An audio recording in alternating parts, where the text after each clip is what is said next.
This animation will take you through the National Health Service Continuing Healthcare process, also known as NHS CHC. What is NHS CHC? NHS CHC is a package of care arranged and funded by the NHS that you may be entitled to receive due to disability, accident or illness.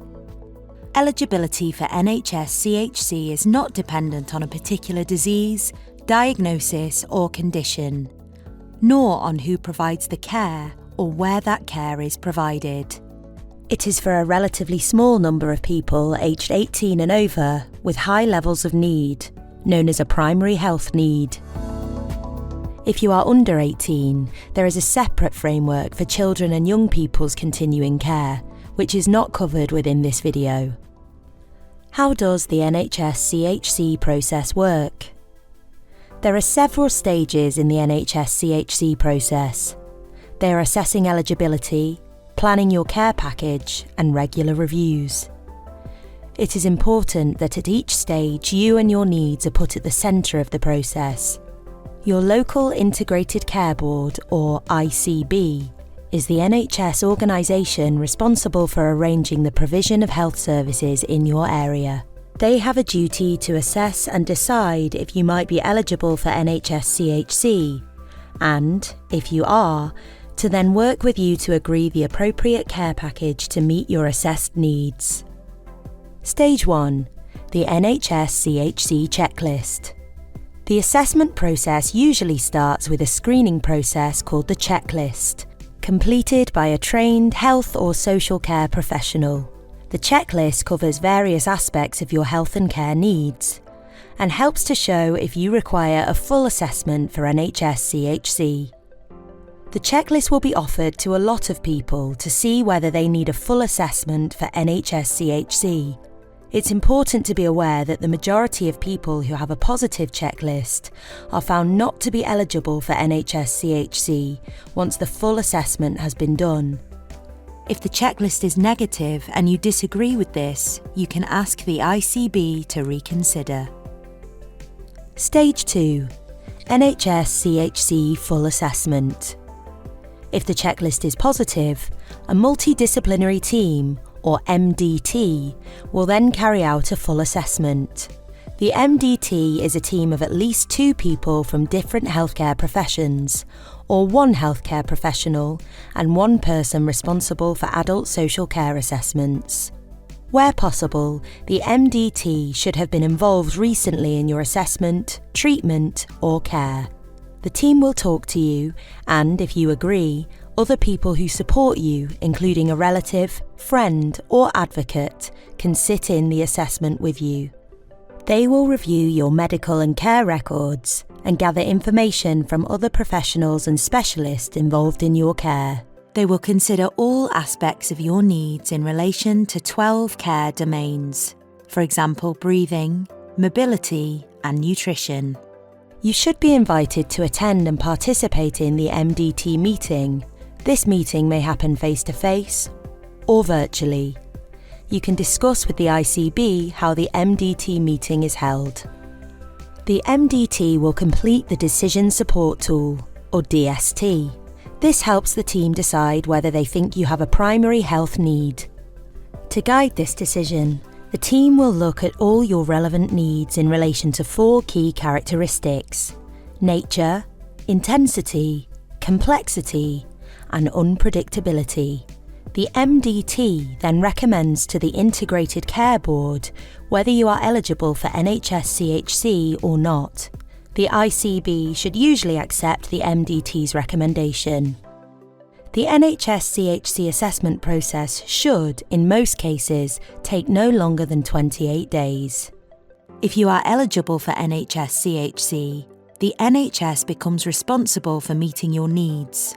Any support from existing local authority arrangements will draw to a close. If you are not eligible for NHS CHC, you can ask your ICB to review its decision.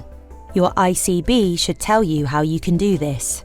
You could be eligible for funded nursing care, provided by the NHS to care homes with nursing, Alternatively, you could be eligible for joint packages of care, where the NHS may pay for part of the package of support. These are described later on in the video. Stage 3.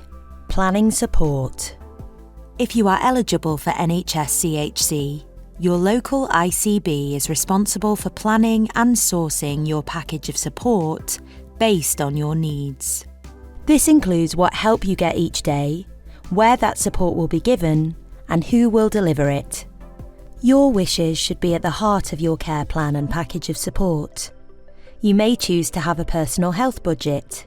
You can find out more about this at www.england.nhs.uk/personal health budgets.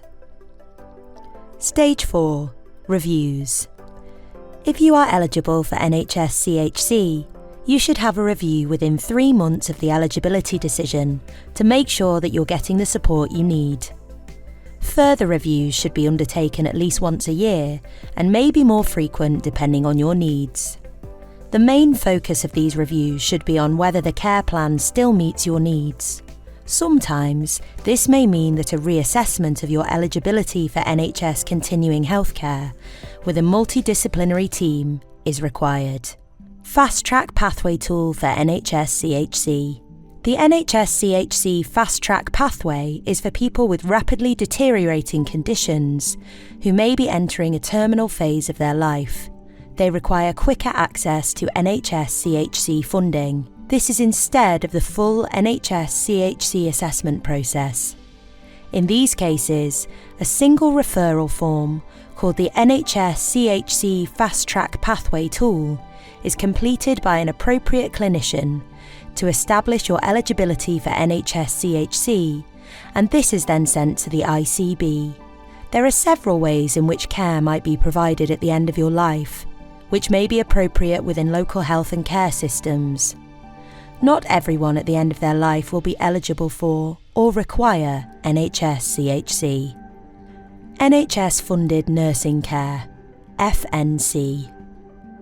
If you are not eligible for NHS continuing healthcare, you may be eligible for funded nursing care, or FNC.